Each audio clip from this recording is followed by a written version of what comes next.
بسم اللہ الرحمن الرحیم۔ کبھی رسی کے ذریعے اوپر کی چیز نیچے نہیں لائی گئی، کبھی ممکن نہیں ہے، نقصان ہوگا، خطرہ ہے۔ رسی کے ذریعے ہمیشہ نیچے کی چیز اوپر لے جائی جاتی ہے۔ اتنی بات سمجھ میں آئی نا؟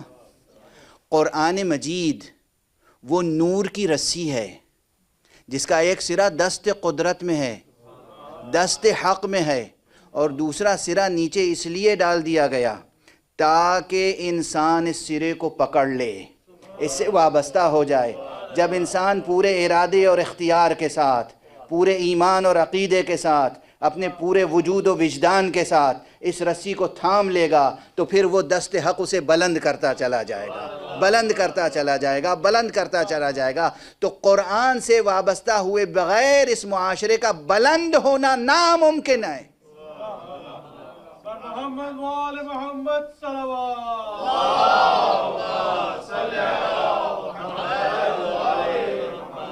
یہی شان قرآن کی ہے، یہی شان اہل بیت کی ہے۔ اسی لیے امیر المؤمنین علی ابن ابی طالب علیہ السلام کو بھی تشبیہ دی گئی حبل اللہ المتین، حبل اللہ المتین۔ اور وہ جو آیت بار بار پڑھی جاتی ہے اتحاد کی دعوت دینے کے لیے، وَاعْتَصِمُوا بِحَبْلِ اللَّهِ جَمِيعًا وَلَا تَفَرَّقُوا، تفسیر اہل بیت دیکھ لیجئے، سب کے سب وابستہ ہو جاؤ اللہ کی رسی سے، تفرقہ نہ کرو۔ اس کے معنی کیا ہیں؟ افسوس ہے، یہ افسوس ہے۔ خود تشریح پیغمبر، توضیح پیغمبر، تفسیر پیغمبر، تعویل پیغمبر کو نظر انداز کر کے لوگ اعلان کیا کرتے ہیں، یعنی جس کو پکڑ کے متحد ہونا ہے اسی کو چھوڑ کے سب متحد ہو جاتے ہیں۔ یہ اتحاد وہ ہے جو خدا کو منظور نہیں ہے۔ اصلا یہ اتحاد نہیں ہے، وہ اتحاد ہے کہ واللہ خدا کی رسی ہاتھ میں ہو، یعنی قرآن ہاتھ میں ہو، ولایت مرتضیٰ ہاتھ میں ہو، اس سے وابستہ ہو جائے تو پھر دیکھیے یہ معاشرہ کبھی پستیوں میں، تاریکیوں میں نہیں رہ سکتا۔ قرآن سے وابستہ ہوں اور اس قرآن ناطق سے جس کا نام علی ابن ابی طالب ہے۔ صلوات پڑھیں محمد۔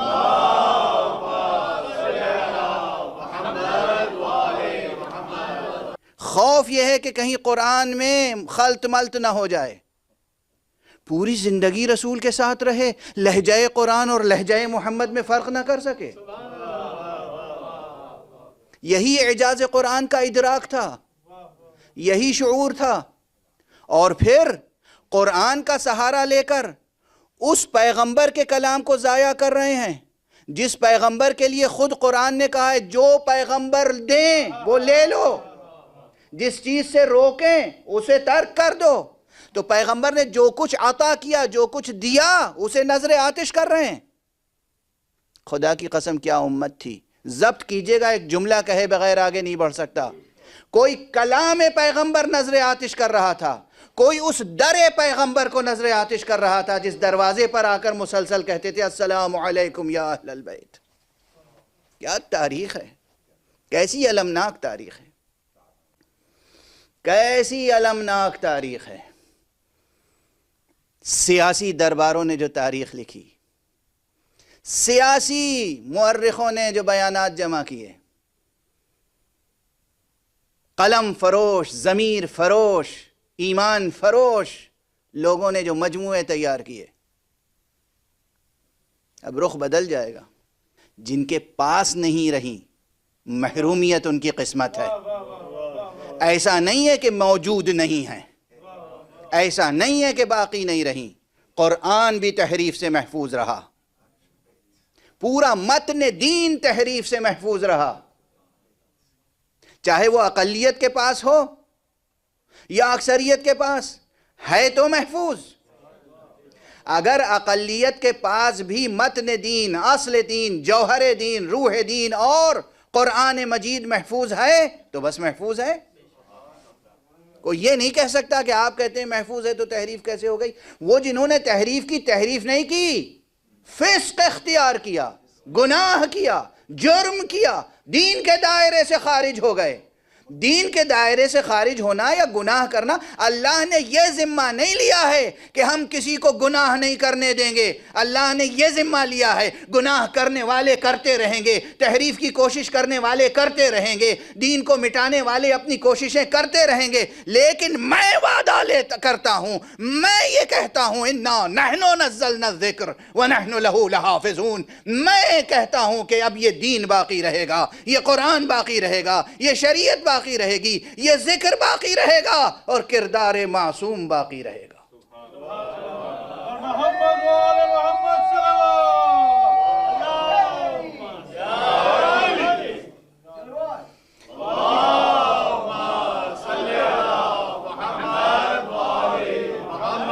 بہرحال بات سے بات نکلتی چلی جا رہی ہے، اور آج بھی کئی عنوانات ایک کے بعد ایک آ رہے ہیں، لیکن اصل جس عنوان کی طرف لانا چاہ رہا ہوں وہ یہ کہ کل جہاں گفتگو پہنچی تھی، قرآن مجید روز محشر ایک خوبصورت حسین جوان کی شکل میں آئے گا، بے نظیر شکل ہوگی، نورانی۔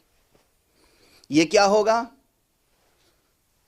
تمثل، یا قرآن مجید کا وہ طور سامنے آئے گا جسے سورہ مبارکہ زخرف میں کہا گیا ہے کہ وَإِنَّهُ فِي أُمِّ الْكِتَابِ لَدَيْنَا لَعَلِيٌّ حَكِيمٌ، وہ تو ام الکتاب میں ہمارے نزدیک علی حکیم ہے۔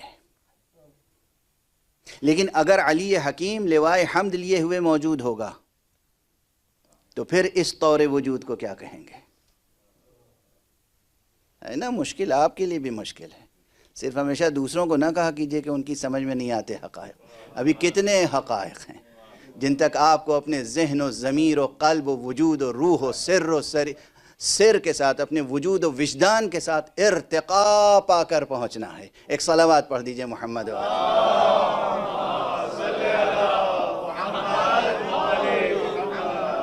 کتنے مطالب ہیں، کتنے مقامات ہیں، اور ارتقاء کا ایک ہی قانون ہے، اقرأ ورقہ۔ قرآن پڑھتے جاؤ، ترقی کرتے جاؤ، ایک ایک آیت پڑھو گے ایک ایک درجہ بلند ہوتے جاؤ گے۔ یہ جنت کے لیے کہا گیا ہے، جنت جب ملے گی تو جنت کے مراتب حسب اعداد آیات قرآنی ہیں، تو وہاں کہا جائے گا کہ قرآن کی آیتیں پڑھتے جاؤ اور آگے بڑھتے جاؤ۔ غور فرمایا آپ نے؟ خیر یہ تو ان کے لیے ہے جو قرآن پہ یقین رکھتے ہیں، قرآن پہ کوئی شبہ نہیں رکھتے، اور قرآن کو اپنی زندگی کا ورد بنائے ہوئے ہیں۔ یاد رکھیے قرآن ربیع القلوب ہے۔ اہل دل ایک دوسرے سے جب ملتے ہیں تو معلوم ہے کیا پوچھتے ہیں؟ ما زرع القرآن فی قلبک، قرآن نے تمہاری زمین دل میں کیا بیج بوئے؟ قرآن نیکیاں بوتا ہے، قرآن شجر نور کا تخم دل میں بو دیتا ہے، قرآن نیکیاں بوتا ہے، قرآن شجر نور کی تخم ریزی کرتا ہے، قرآن اقدار انسانی کی سینچائی کرتا ہے آب حیات سے۔ قرآن کو اپنے ورد زندگی بنائیں۔ خدا کی قسم آج 9 محرم ہے، ابھی مقام مصائب میں داخل نہیں ہو رہا ہوں، لیکن 9 کے نیزہ کے قاری کا واسطہ دے کر کہہ رہا ہوں، آج کے بعد سے اپنی زندگی میں تلاوت قرآن کا ایک ورد روزانہ قائم رکھیے گا، غفلت نہ ہو۔ یہ عمر کی جس منزل میں بھی ہیں، آپ ایک صفحہ قرآن روز پڑھ سکتے ہیں، قرآن مصحف کھول کے اپنی آنکھوں سے پڑھیے گا۔ زبانی یاد ہے نہیں، جو زبانی یاد ہے اسے بھی کھول کے، اس کی ایک تاثیر بیان کی ہے معصوم نے۔ اگر زبانی بھی یاد ہے تو قرآن کھول کے سامنے رکھو، دیکھ کے پڑھو، اللہ تمہارے والدین کے گناہوں کو معاف فرمائے گا، ان کی مغفرت فرمائے گا، اگر وہ کافر بھی ہوں گے تو ان کے بھی عذاب میں تخفیف ہو جائے گی، اگر وہ کافر بھی ہوں گے تو ان کے بھی عذاب میں تخفیف ہو جائے گی، اگر تم آنکھوں سے قرآن کھول کر پڑھو گے مصحف۔ قرآن پڑھنے کی ایک زندگی میں روش قائم کریں. ایک صفحہ صحیح، 2 صفحہ صحیح، 1 جز صحیح، نصف جز صحیح، 1 پارہ، آدھا پارہ، 1 سورہ، قرآن ضرور پڑھیں. قرآن ربیع قلوب ہے، دلوں کی بہار ہے قرآن، دلوں کی بہار ہے قرآن. ہاں لیکن یہ قرآن جب پڑھیں تو جس جذبے سے پڑھیں اس میں جذبہ ولایت ہونا چاہیے. ولایت امیر المومنین علی ابن ابی طالب. ورنہ یہ بھی حدیث پیغمبر کا حصہ ہے، رب تال للقرآن والقرآن یلعنہ. بہت سے ایسے قرآن کی تلاوت کرنے والے ہیں کہ وہ قرآن کی تلاوت کر رہے ہوتے ہیں، قرآن ان پہ لعن کر رہا ہوتا ہے. کیونکہ آپ قرآن کے الفاظ پڑھیں گے، قرآن کے معنی کو ضائع کریں گے. آپ قرآن کی آیتیں پڑھیں گے اور ان کے احکامات کو ضائع کریں گے. آپ قرآن کے الفاظ پڑھیں گے اور جانے قرآن کو پامال کریں گے. ظاہر ہے کہ قرآن لعن کرے گا. یہ چیزیں بہت براہ راست عرض کر رہا ہوں، لیکن چونکہ ظاہر ہے اس سلسلے کی آخری مجلس ہے تو کچھ چیزیں براہ راست عرض کرنا چاہ رہا تھا تاکہ جوانوں کے لیے، نوجوانوں کے لیے، بچوں کے لیے، حتیٰ کہ بزرگوں کے لیے ایک دستور العمل ضرور پہنچ جائے. یہ میری طرف سے نہیں، یہ تو رسول اللہ اور اہل بیت رسول سے ہونے والے ائمہ اطہار کا دیا ہوا دستور العمل ہے. ایک صلوات پڑھ دیجئے محمد.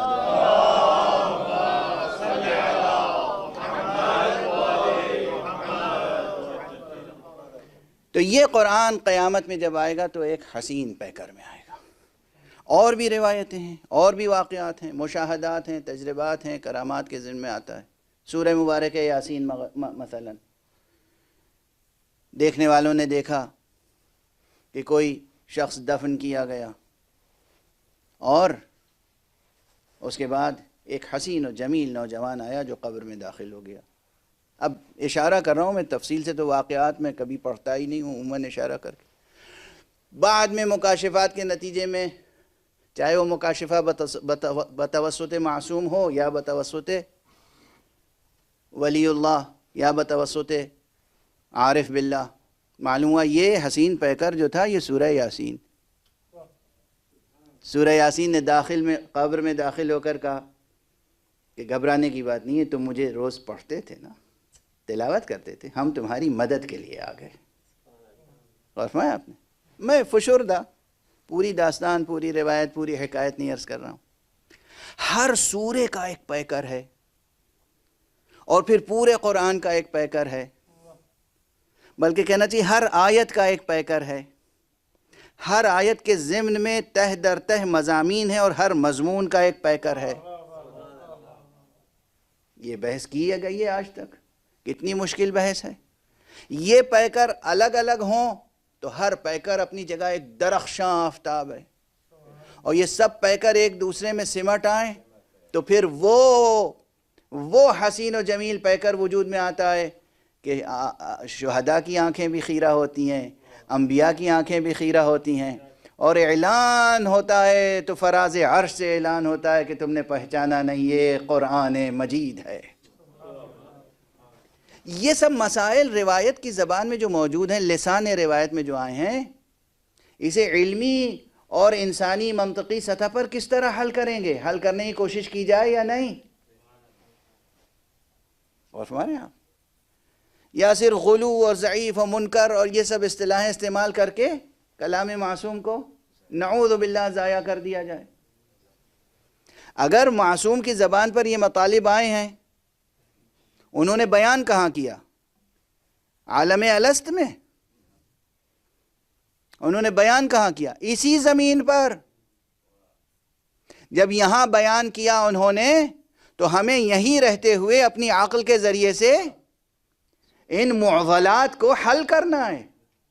ان معضلات کو حل کرنے کے نتیجے میں جب اعمال فکر کریں گے، یعنی فکر کا استعمال کریں گے، تو پھر مقدمات ترتیب دینے ہوں گے. مقدمات ترتیب دینے کے بعد نتائج تک پہنچیں گے. یہ مقدمات اور نتائج علوم کی شکل میں سامنے آئیں گے. غور فرما رہے ہیں آپ؟ کتنے علوم کی تاسیس ہو چکی اور ابھی کتنے علوم کی تاسیس کلام معصومین کی روشنی میں باقی ہے. ایک جسم، اسے بھی بدن کہیں گے یا جسم کہیں گے یہ کہنا مجبوری ہے، لیکن جسے مثل کہتے ہیں وہ بھی عالم بالا میں انہیں مثل برزخ، مثل مجردہ کہتے ہیں، تجریدی ایبسٹریکٹ مثل، ایبسٹریکٹ فارمز. یہ ایبسٹریکٹ فارمز یعنی ایبسٹریکٹ کس سے؟ میٹر کی کیریکٹرسٹکس سے، مادے کی خصوصیات سے. بہت بوجھل ہو گئی گفتگو نا، بہت مشکل ہو گئی، ابھی آپ سرشار ہو جائیں گے جب. اور یہ سب ایک ہی وجود کے مختلف پیکر ہیں. حق سبحانہ و تعالی، حق سبحانہ، یہ بحث بالکل سمیٹ دی، بہت بیچ میں چیزیں باقی ہیں، مقدمات باقی ہیں، نتائج باقی ہیں، تفصیلات باقی ہیں، ظاہر ایک تقریر میں سب سمیٹ کر عرض نہیں کیا جا سکتا. حق سبحانہ و تعالی جب کسی کو اختیار عطا کرتا ہے، قدرت عطا کرتا ہے، تو پھر وہ یہ قدرت اور اختیار بھی عطا کرتا ہے. ایک منزل وہ آتی ہے، ایک منزل وہ آتی ہے کہ جب حق سبحانہ و تعالی کی عنایت سے، اس کی عطا سے، اس کی عطا سے، اس کی عنایت سے ایک موجود اس پر قادر ہوتا ہے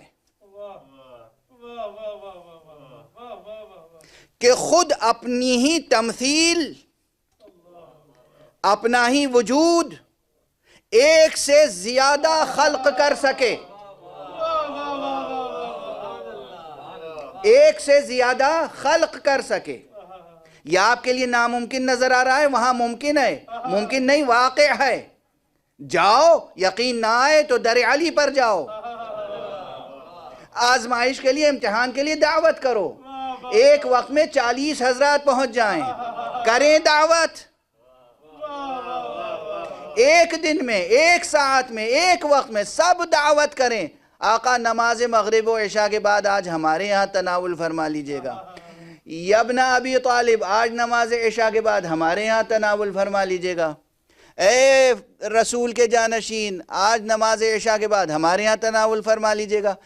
اور سب سے کہتے جا رہے ہیں انشاءاللہ، انشاءاللہ، بارک اللہ، انشاءاللہ، بارک اللہ، انشاءاللہ، بارک اللہ.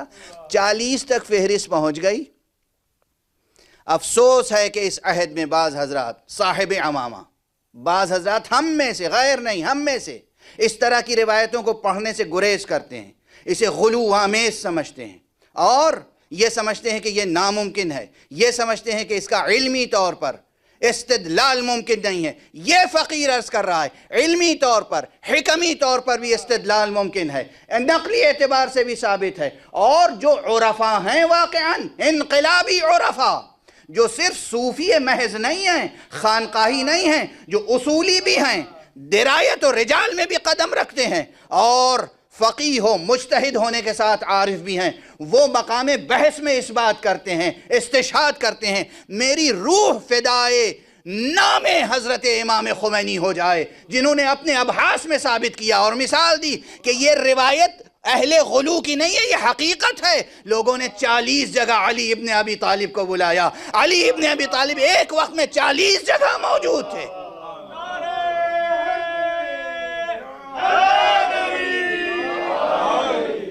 ہر شخص کہہ رہا تھا آج علی میرے یہاں تھے، آج علی میرے یہاں تھے، آج علی میرے یہاں تھے.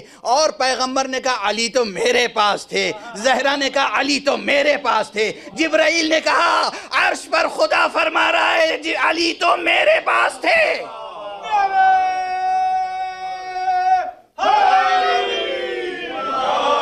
صلوات.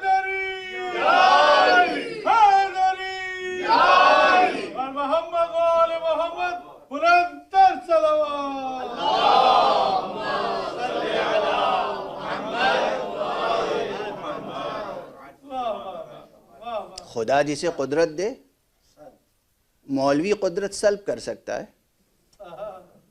اللہ جسے کوئی ملکہ دے، اختیار دے، قدرت دے، طاقت دے، اسے حضرت محدث اللہ کی دی ہوئی صفت کو چھین سکتے ہیں. اور اگر اس صفت کا کوئی قائل ہو تو غالی ہوگا اور توحید خداوندی میں خلل آ جائے گا کتنا چھوٹا سمجھا ہے خدا کو آپ نے. وہ خدا جو علی کو خلق کرنے والا ہے، وہ خدا جو علی کو اپنے آغوش میں لینے والے اور علی کا بار اٹھانے والے محمد کو خلق کرنے والا ہے، وہ خدا آپ کی نگاہ میں اتنا چھوٹا ہے کہ محمد و علی کے فضائل بیان ہو جائیں تو توحید میں خلل آ جائے گا. ذرا اپنی توحید درست کر لیجئے. ایک صلوات پڑھیے محمد و علی.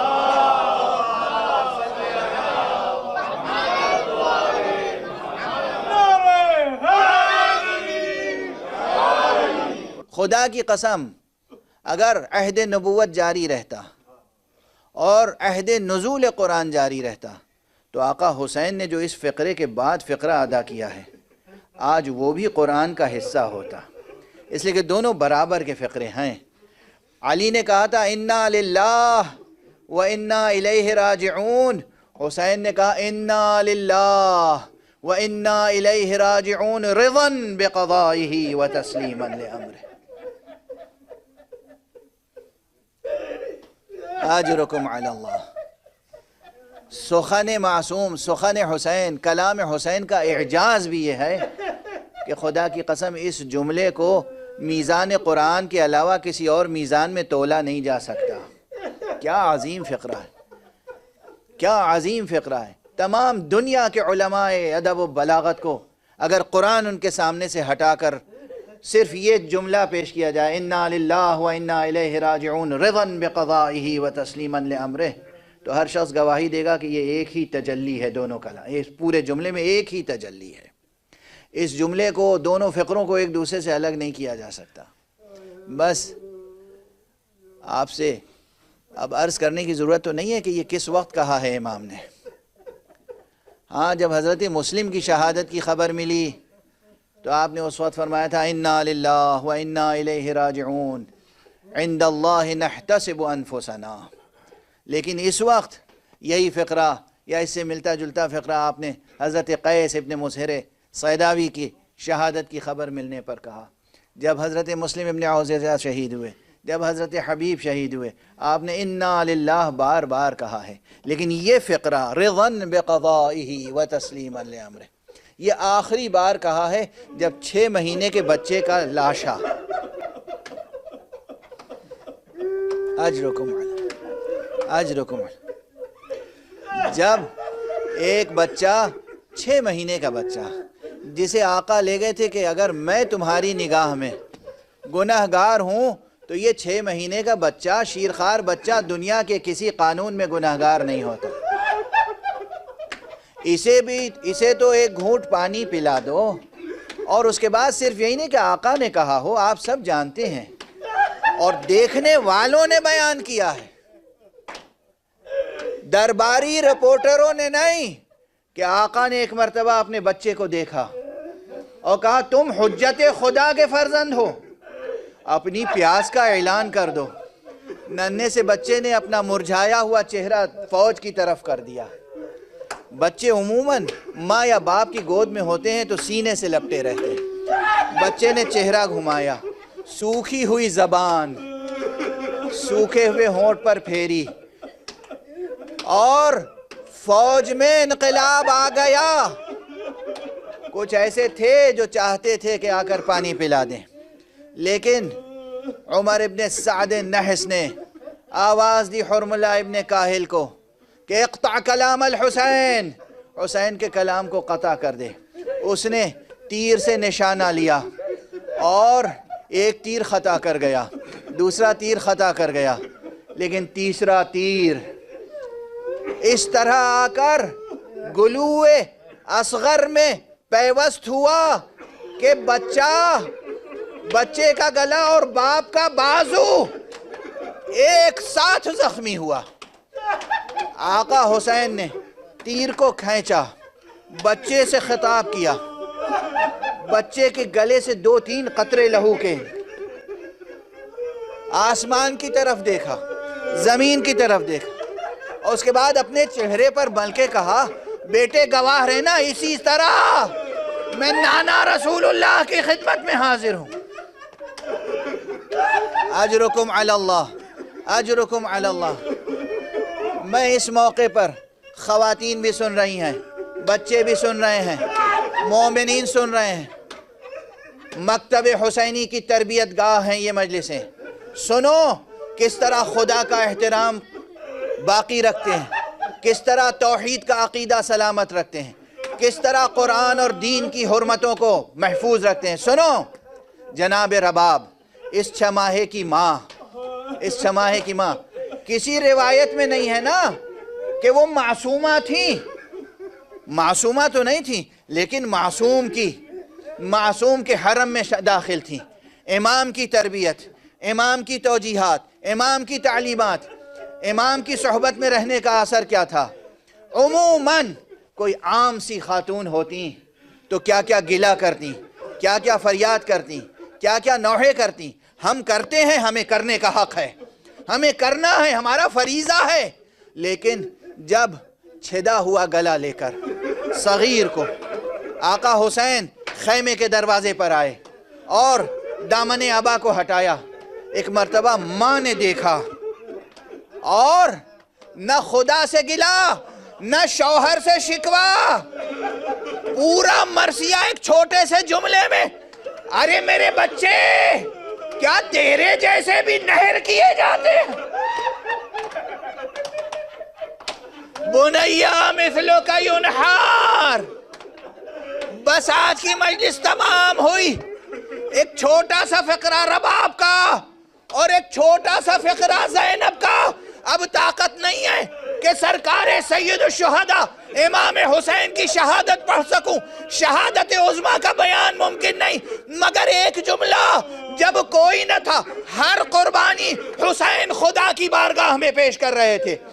اکبر کو پیش کیا، قاسم کو پیش کیا، اصغر کو پیش کیا، اون و محمد کو پیش کیا، 72 لاشیں، 72 قربانیاں خدا کی بارگاہ میں پیش کی۔ جب خود حسین گھوڑے سے زمین پر آئے اور آپ کا گلا کٹ گیا، زینب آئی، اب فاطمہ نہیں ہے بظاہر، محمد نہیں ہے، اور آکے کا پروردگار اللہم تقبل منا ھذا القربان، پروردگار ہم اہل بیت مصطفیٰ کی طرف سے یہ قربانی قبول فرما۔